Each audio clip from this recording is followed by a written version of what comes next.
एक बार फिर से स्वागत है goods of academy YouTube channel पे। पिछले वीडियो में हम लोग सिलेक्शन स्टेटमेंट के इफ स्टेटमेंट को सिर्फ देख पाए थे। चूँकि वो वीडियो लंबी हो गई थी, हालांकि हमने इफ स्टेटमेंट के बारे में डीपली डिस्क्राइब किया हुआ है। यदि आप वो वीडियो नहीं देखे हैं तो इसके जस्ट पहले वाला वीडियो है इफ स्टेटमेंट के लिए, उस पर हमने इफ स्टेटमेंट से रिलेटेड जितने भी कॉम्प्लिकेशंस होते हैं, जितने भी स्टेटमेंट्स हो सकते हैं, जितने भी लॉजिक हो सकते हैं, उसमें तमाम चीज़ों को मैंने डिस्क्राइब किया है विथ लाइव एग्जाम्पल। उसको हमने प्रैक्टिकल एग्जाम्पल भी दिखाया है। तो हम अनुरोध करेंगे कि यदि आप ये सीधे वीडियो देख रहे हैं तो आप एक बार जाकर ज़रूर उस वीडियो को देख लीजिएगा, क्योंकि उसी का ये एक तरह से सेकेंड पार्ट है। उसमें हमने इफ स्टेटमेंट को देखा और यहाँ पर हम लोग देखेंगे इफ इल्स स्टेटमेंट को।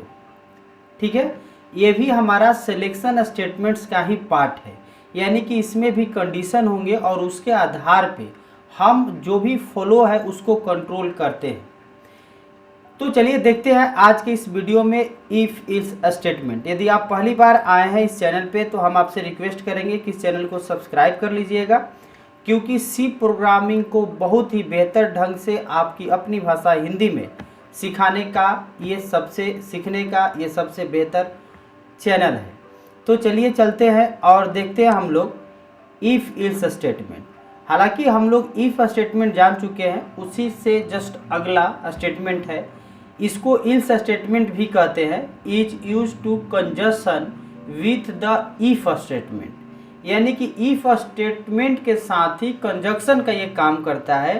To specify block of code to execute if the condition in the if statement is false. हम लोग कल ये पार्ट सिर्फ देखे थे, इफ स्टेटमेंट यानी कि इतना ही, मतलब यदि इफ ट्रू होता है तभी यहाँ पे एक्सिक्यूट करेगा जो उसके अंदर कोड हम दिए हैं, लेकिन फॉल्स होगा तो क्या होगा? तो कुछ नहीं होगा।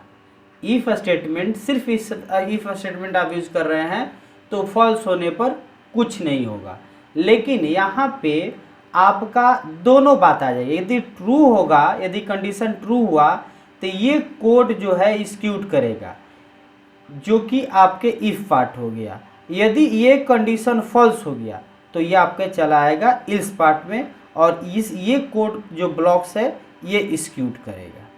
हालांकि हम लोग के रियल लाइफ में भी कोई भी हम काम करते हैं तो उसमें दोनों चीज़ें आती है, यानी कि वो हो भी सकता है, नहीं भी हो सकता है, यानी पॉजिटिव भी हो सकता है, निगेटिव भी हो सकता है। तो कैसे हम लोग अपने रियल लाइफ की जो चैलेंजेज है उसको सोल्व करने के लिए दोनों चीज़ डिसाइड करके भी हम लोग जाते हैं, या अल्टरनेटिव प्लान करके रखते हैं कि यदि मान कर रेस्टोरेंट में जा रहे हैं पनीर चिल्ली खाने के लिए, यदि वो नहीं मिल पाया तो क्या करेंगे भाई? तो उस स्थिति में हम डोसा से भी काम चला लेंगे। तो दैट्स कॉल्ड इल्स स्टेटमेंट, यानी इल्स पार्ट हो गया। ठीक है, यदि हम कहीं ट्रेन पकड़ने भी जाते हैं तो ये ट्रेन नहीं मिली तो चलो ये ट्रेन पकड़ लेंगे। तो कुछ ऐसे भी कंडीशन हमारे रियल लाइफ में पर डे घटित होता है। यदि आप सब्जी मार्केट में लेने सब्जी जाते हैं तो वहाँ पे भी आपका साथ ये कंडीशंस अप्लाई होते हैं, यानी इफ इल्स स्टेटमेंट, कि यदि ये सब्जी नहीं मिला तो ये सब्जी ले लेंगे। तो यही आपके प्रोग्राम में, चूँकि जो सॉफ्टवेयर है, जो आप सॉफ्टवेयर बनाते हैं प्रोग्रामिंग के थ्रू, प्रोग्रामिंग लैंग्वेज के थ्रू, तो आप एक यूज़र के लिए बनाते हैं, और यूज़र के दिमाग में क्या चल रहा है आपको भी नहीं पता होता है।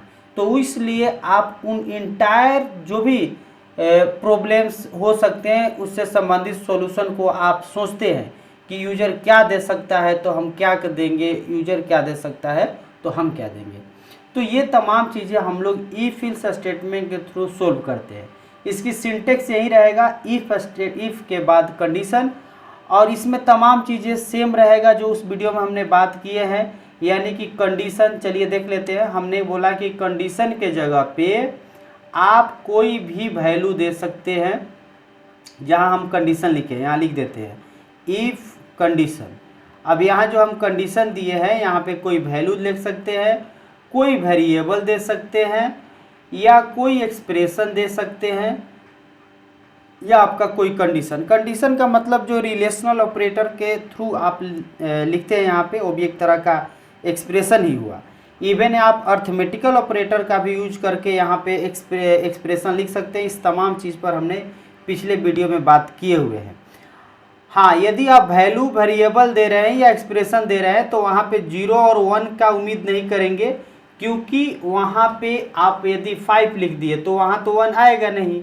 तो उस स्थिति में आप 0 और नॉन जीरो की कंसेप्ट को देखेंगे।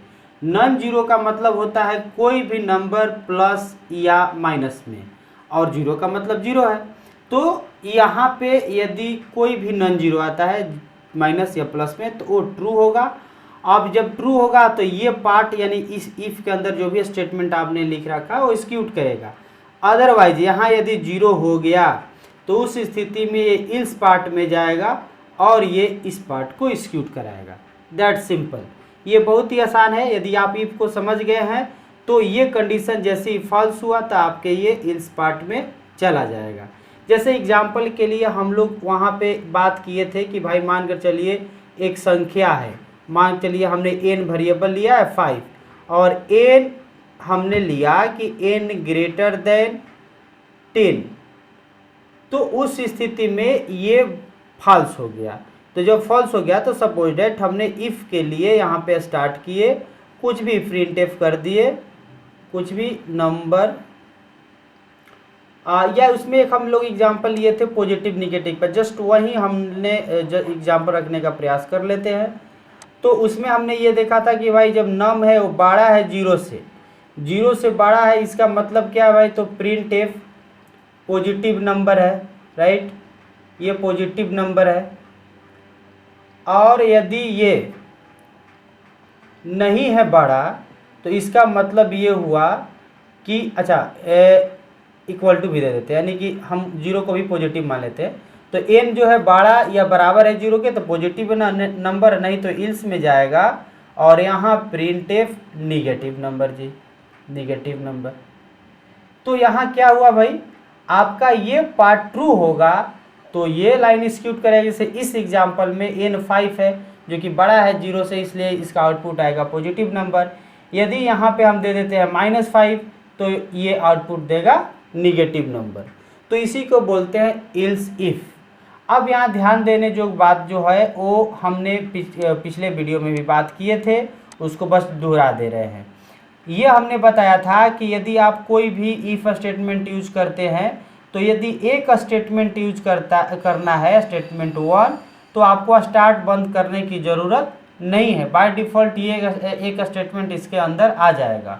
सिमिलरली यदि आप इफ़ के बाद स्टेटमेंट लिखने के बाद इल्स लिखेंगे और इसको भी स्टार्ट बंद नहीं करना चाहते हैं तो बाय डिफ़ॉल्ट इसके अंदर दूसरा स्टेटमेंट आ जाएगा। यानी कि आप इसका स्टार्ट और बंद नहीं करते हैं तो बाय डिफ़ॉल्ट इसके अंदर भी आपका ये एक स्टेटमेंट हो जाएगा। अब एक चीज़ और वहाँ बताए थे, आपको कन्फ्यूजन होने की चूँकि ज़रूरत ना हो इसलिए हम बता दे रहे हैं। इफ स्टेटमेंट में हमने बताया था कि नल स्टेटमेंट होता है जी। तो आपको ऐसा यदि कहीं इनपुट निकालने के लिए मिल जाए तो ध्यान दीजिएगा, जैसे फ़िलहाल हम इसको मिटा देते हैं या सेमीकोलन को। तो हम ये कहना चाह रहे हैं कि यदि हमने लिखा इफ, अब हमने लिखा कंडीशन और हमने दे दिया यहाँ सेमीकोलन, उसके बाद लिख दिया इल्स और उसके बाद लिख दिया स्टेटमेंट। तो ध्यान दीजिएगा ये कोड 100% एक्सिक्यूट करेगा, लेकिन यदि ट्रू होगा तो कोई आउटपुट नहीं आएगा चूँकि नल स्टेटमेंट हमने यूज कर लिया है। और यदि फॉल्स होता है तो इल्स पार्ट वाला जो स्टेटमेंट है ये एक्सिक्यूट करेगा। एक चीज़ और ध्यान दीजिएगा कि यदि आप इफ़ लिखे हैं और यहाँ कंडीशन लिखे हैं, यहाँ सेमीकोलन भी नहीं है, यहाँ कोई स्टेटमेंट भी नहीं है और आपने इल्स लिख करके लिखने का प्रयास कीजिएगा कोई भी स्टेटमेंट, तो यहाँ एरर देगा मिसप्लेस्ड इल्स, मतलब आपका जो इल्स है वो गलत जगह पे है, क्योंकि ये जो इफ है इसके अंदर कोई स्टेटमेंट नहीं है। तो इस चीज़ को ध्यान से देखना और समझने की ज़रूरत पड़ेगा। तो चलिए इसकी हम लोग प्रैक्टिकल भी देख लेते हैं और इसके लिए चलते हैं हम VS कोड में और यहाँ पे एक नया हम लोग फाइल बना लेते हैं और इसका नाम ही रख लेते हैं ifils.c। ओके, तो हम यहाँ पे एक प्रोग्राम लिखते हैं #include stdio.h और उसके बाद इंट मेन, और यहाँ पे हम लोग का एक वेरिएबल लेंगे इंट n इजकल टू वही 5 ले लेते हैं। और हमने कहा कि if n greater than equal to 0, तो उस स्थिति में हम प्रिंट एफ करा दे रहे हैं positive number. Okay, positive number. अब इसके बाद यदि आपका ये एक्सिक्यूट नहीं किया, मतलब वो फॉल्स हुआ, तो इस पार्ट में आएगा और यहाँ पे हमारा आउटपुट आना चाहिए निगेटिव नंबर जी। तो यहाँ पे आपका निगेटिव नंबर हो गया। अब आप मेन में चूँकि इंट लिखे हैं तो इसके लिए रिटर्न 0 लिख देते हैं भाई। चलिए जी, तो ये प्रोग्राम मेरा 100% लिखा गया। ये रिटर्न का स्पेलिंग सुधारना होगा। ओके जी, तो अब देखिए ध्यान से, यहाँ पे हम जो जिस एग्जांपल की बात कर रहे थे वहाँ पे उसी चीज़ को हमने यहाँ प्रैक्टिकली लिखा है। अब इसको रन कराते हैं तो ध्यान देंगे, यहाँ प्रोग्राम रन कर रहा है और इसका आउटपुट क्या आता है आपके सामने। तो आउटपुट आया पॉजिटिव नंबर। क्यों? क्योंकि n में 5 है, 5 जो है बड़ा है या बराबर है 0 से, तो बड़ा है। यदि यहीं पर हम दे देते हैं -5, तब देखते हैं क्या होता है। इसके पहले हम इसको किए सेव, देन कोड को रन कराएं। अब यहाँ ध्यान दीजिएगा, ये हो गया निगेटिव नंबर। ठीक है जी। अब हमने बोला कि ये देखिए ध्यान से, हमने कहा कि भाई यदि आप यहाँ सेमी कोलन दे देते हैं तो इसका मतलब होता है कि वो एक स्टेटमेंट हो गया, उसको बोलते हैं नल स्टेटमेंट। आप ध्यान दीजिए, ये पिछले वीडियो में बहुत ही डीपली हम बताए हुए हैं, यहाँ पर भी हम थोड़ी सी प्रयास कर रहे हैं उसको रिवाइज कराने का। तो आप देखेंगे कि जैसे ही हमने सेमी कोलन दिया, यहाँ पे आपका एरर आ रहा है। ये मिसप्लेस इल्स इसको बोलते हैं, यानी कि इसकी जो इल्स का पोजीशन है वो गलत जगह हो गया, क्योंकि इफ़ के अंदर दो स्टेटमेंट ना होके एक ही स्टेटमेंट है, लेकिन एक स्टेटमेंट के जस्ट बाद आपका इल्स होना चाहिए। जैसे यदि ये लाइन हम हटा देते हैं तो आप देखेंगे कि ये जो है इल्स का जो प्रॉब्लम है वो सोल्व हो गया जी। अब मैं बताया कि एक्चुअली में यदि ये माइनस वाला है तब तो कोई दिक्कत नहीं है, यहाँ पर निगेटिव नंबर देखिए आउटपुट आ गया। लेकिन यदि ये प्लस में 5 है तो ये कंडीशन जो है वो हो जाएगा ट्रू। अब ट्रू होगा तो इफ़ में आपको प्रिंट कराएगा, लेकिन इफ़ में तो आपका कुछ है नहीं, इसलिए देखिए यहाँ कुछ भी आउटपुट नहीं आया, क्योंकि यहाँ पे नल स्टेटमेंट हमने यूज कर रखा है। तो आई थिंक आप ये चीज़ समझ गए होंगे।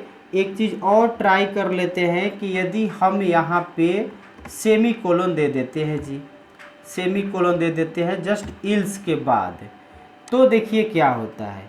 हमने इसको किया Ctrl+S और इसको हमने करा दिया जी एक्सिक्यूट रन कोड। तो आप देखेंगे कि इस प्रोग्राम में हमारा यहाँ पे आया निगेटिव नंबर। हालांकि ये मेरा निगेटिव नंबर तो आना नहीं चाहिए, क्योंकि n जो है 5 है, ये पॉजिटिव नंबर आउटपुट आना चाहिए।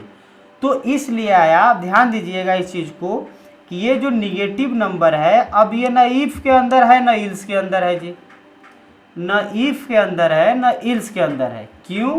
क्योंकि देखिए इफ़ का नल स्टेटमेंट हो गया, इफ़ ट्रू होता है तो नल स्टेटमेंट कुछ भी नहीं, और इफ़ फॉल्स भी होता है तो इल्स में भी नल स्टेटमेंट हो गया, तो यहाँ भी कुछ नहीं आने वाला है। आप देख सकते हैं यदि -5 भी दे दे यहाँ पे और इसको हम रन कराएं तो आपके इफ़ स्टेटमेंट में आपको निगेटिव नंबर ही आ रहा है। वो इसलिए कि ये आपको इफ़ इल्स दोनों से बाहर है। तो आई थिंक आप ये चीज़ समझ गए होंगे। यहाँ पे नल स्टेटमेंट अपनी क्या करामात कर रहा है।